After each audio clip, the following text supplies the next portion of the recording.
আসসালামু আলাইকুম। আজকের ভিডিওটা হলো স্বামী স্ত্রীর জান্নাতি ঝরগা। রাফি আর সুমাইয়া একটা নতুন দম্পতি, বিয়ে হয়েছে 6 মাস। ভালোবাসায় ভরা তাদের সংসার, কিছু ছোটখাটো দুষ্টুমি আর হালকা ঝরগা লেগেই থাকে।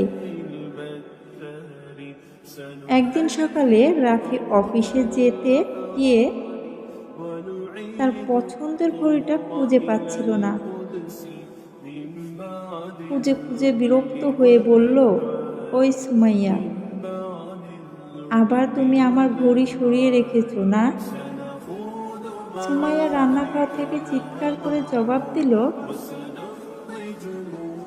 তোমার জিনিস রাখার দায়িত্ব কি আমায় দিয়েছো নাকি? তুমি বড় ছেলে, নিজের জিনিস নিজেই রাখো। রাফি গম্ভীর মুখে বলল, এই জন্যই বলি ছেলেরা বিয়ে না করলেই ভালো। কষ্ট করে সংসার করলেও একটা ঘড়ি খুঁজে পাওয়া যায় না। সুমাইয়া কিঞ্চিত রাগে ভ্রু কুঁচড়ে বলল, ওয়াও, এত সহজে সিদ্ধান্ত নিয়ে নিলে? ঠিক আছে, আজ থেকে তুমি তোমার জামা কাপড়ও নিজে ধুইও। কিছুক্ষণ পর রাফি নিজের ব্যাগে ঘড়িটা পেয়ে গেল। অপ্রস্তুত হয়ে সে আস্তে সুমাইয়ার কাছে গেল।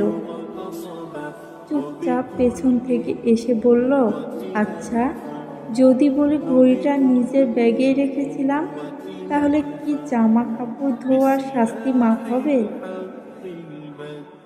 সুমাইয়া মুখ ফিরিয়ে রেখে বলল, না, আজ তুমিই ধুবে।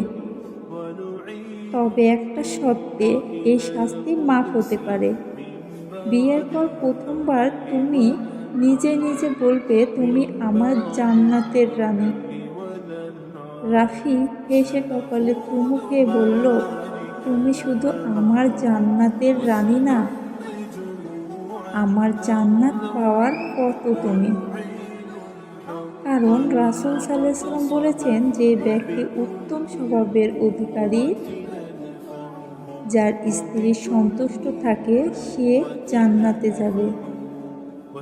সুমাইয়া লজ্জায় হেসে পড়ল আর ছোট্ট করে বলল, তুমি জান্নাতের পথ হাঁটছো ঠিকই, কিন্তু আজ জামাত তোমাকেই ধুতে হবে। দুজনে হাসতে লাগলো। ঝগড়া শেষ, ভালোবাসা বেড়ে গেল। স্বামী স্ত্রীর মধ্যে খুনসুটি থাকা স্বাভাবিক, কিন্তু তার ভেতরেও ভালোবাসা, সম্মান আর ইসলামিক মূল্যবোধ থাকা চাই। কারণ জীবনসঙ্গী শুধু পৃথিবীর জন্য না, জান্নাতেরও সফর সঙ্গী। আল্লাহ হাফেজ।